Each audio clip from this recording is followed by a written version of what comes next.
Beaucoup de gens ont une mauvaise impression sur Dieu suite à ce qu'ils ont entendu et suite à une mauvaise compréhension de l'Ancien Testament.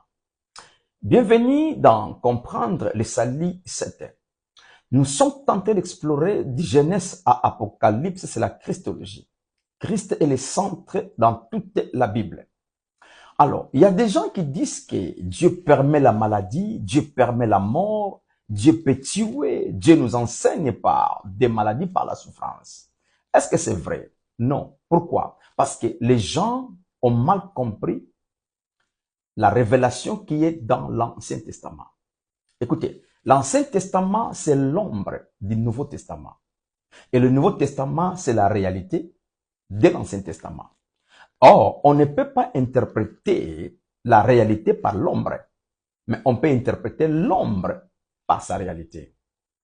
Donc, c'est-à-dire, lorsqu'on prend Jésus, on l'amène dans l'Ancien Testament, Jésus est la réalité, on l'amène dans l'Ancien Testament, donc on interprète l'Ancien Testament qui est l'ombre par la vie de Jésus.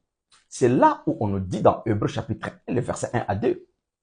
Dans l'ancien temps, Dieu a parlé par nos pères, par des prophètes.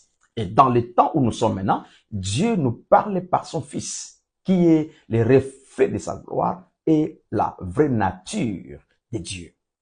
Alors, pour comprendre Dieu, ou pour connaître Dieu, on doit étudier celui qui est venu comme Dieu et celui qui représente Dieu. Qui? Jésus.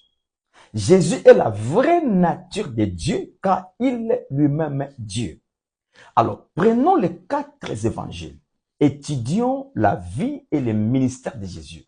Nulle part, nous verrons que Jésus a permis le diable d'aller toucher une personne. Nulle part, nous verrons que Jésus a refusé de guérir quelqu'un. Et nulle part, nous verrons que Jésus a mis la maladie à quelqu'un pour l'enseigner. Tu vois, or, comme Jésus c'est Dieu et les représentants de Dieu, maintenant prenons Jésus, amenons-le dans l'Ancien Testament. Et c'est là où nous allons comprendre tout ce que l'Ancien Testament disait. Ce n'est pas ce que Dieu est. Mais le problème c'est quoi? Le problème se trouve dans la compréhension des Écritures. Parce qu'on doit étudier comment ces gens-là ont écrit.